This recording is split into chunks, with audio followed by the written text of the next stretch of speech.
Workers পার্টির সভাপতি রাশেদ খান মেনন বলেছেন, সাবেক পুলিশ প্রধান বেনজির আহমেদ ও সাবেক সেনা প্রধান আজিজ আহমেদের দুর্নীতির চিত্র হিমশৈলীর ক্ষুদ্র উপরিভাগ মাত্র। এ কথা এখন আর অস্বীকার করার উপায় নেই। এখনই বিশেষ ব্যবস্থা নিয়ে দুর্নীতির এই বিস্তার রোধ করা না গেলে হিমশৈলের ধাক্কায় দেশের উন্নয়ন অগ্রগতির সলিল সমাধি হবে। ২৪ জুন ২০২৪-২৫ অর্থ বছরের প্রস্তাবিত বাজেটের উপর সাধারণ আলোচনায় অংশ নিয়ে এসব কথা বলেন সংসদ সদস্য রাশেদ খান মেনন। প্রসঙ্গত, সমুদ্রের জলে ভাসমান ও গতিশীল বিশালাকার বরফের স্তূপকে হিমশৈল বলে।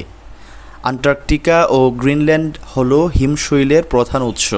হিমশৈল মিষ্টি জল দিয়ে তৈরি হয়। হিমশৈলের মাত্র ১৯ অংশ জলের উপরে ভেসে থাকে এবং ৮৯ অংশ জলে ডুবে থাকে। হিমশৈল অনেক ক্ষেত্রেই জাহাজ চলাচলে বাধা সৃষ্টি করে। এরকম একটি হিমশৈলের সঙ্গে ধাক্কা লেগে টাইটানিক জাহাজ তার প্রথম যাত্রাতেই সাউদাম্পটন থেকে নিউ ইয়র্ক যাওয়ার পথে ১৯১২ খ্রিস্টাব্দের ১৫ই এপ্রিল উত্তর আটলান্টিক মহাসাগরের গভীর সমুদ্রে ডুবে যায়। রাশেদ খান মেনন বলেন, বিএনপির আমলে বাংলাদেশ দুর্নীতিতে পাঁচবার চ্যাম্পিয়ন হয়েছে। দেশ এখন সে কলঙ্ক থেকে মুক্ত হলেও এখনও শীর্ষ ১০-এর মধ্যে রয়েছে। বরং রাষ্ট্রীয় ক্ষমতার অপব্যবহার করে দুর্নীতির যে চিত্র সম্প্রতি বেরিয়ে আসছে তা দেশের ভাবমূর্তি কেবল নয়, সরকারি বিভিন্ন প্রতিষ্ঠান সম্পর্কে জনমনে অনাস্থা সৃষ্টি করছে। দুর্নীতি নিয়ে সংবাদ প্রকাশের জেরে পুলিশ সার্ভিস অ্যাসোসিয়েশনের দেওয়া বিবৃতিরও সমালোচনা করেন এই প্রবীণ রাজনীতিক।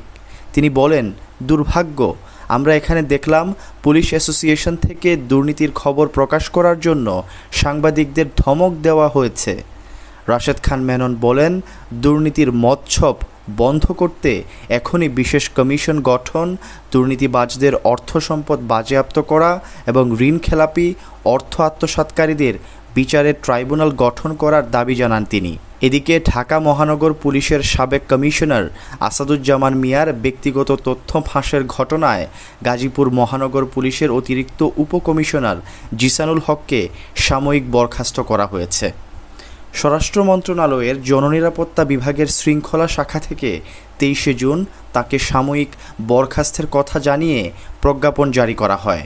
জননিরাপত্তা বিভাগের সচিব মোহাম্মদ জাহাঙ্গীর আলম স্বাক্ষরিত প্রজ্ঞাপনে বলা হয়েছে, জিসানুল হকের বিরুদ্ধে শৃঙ্খলা পরিপন্থী কর্মকাণ্ডে লিপ্ত হওয়ার অভিযোগের প্রাথমিক সত্যতা পাওয়া গেছে।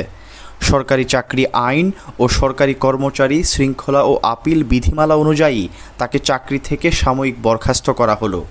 প্রজ্ঞাপনে আরও বলা হয়েছে, সাময়িক বরখাস্ত থাকাকালীন তিনি বাংলাদেশ সার্ভিস রুল অনুযায়ী খোরপোশ ভাতা প্রাপ্য হবেন।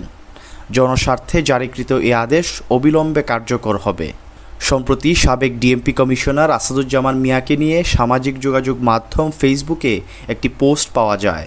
সেখানে আসাদুজ্জামান মিয়ার ইএসএএফ ছড়িয়ে পড়ে।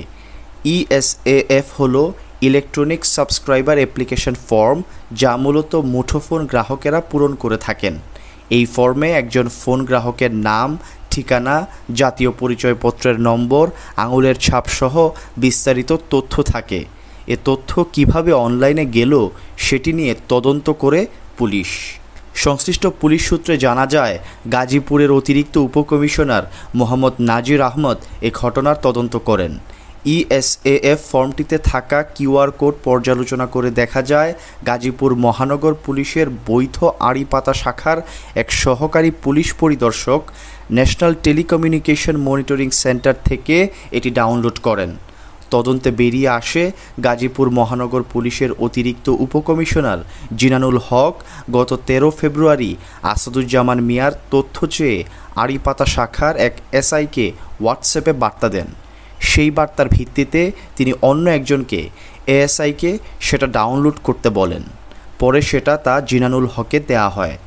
তদন্ত শেষে ১৯ জুন জিসানুল হককে অভিযুক্ত করে সাময়িক বরখাস্তসহ বিভাগীয় ব্যবস্থা নেওয়ার সুপারিশ করা হয়। তারই ধারাবাহিকতায় সাময়িক বরখাস্ত করে প্রজ্ঞাপন জারি করে স্বরাষ্ট্র মন্ত্রণালয়ের জননিরাপত্তা বিভাগের শৃঙ্খলা শাখা। Syed Sakib, BN news 24।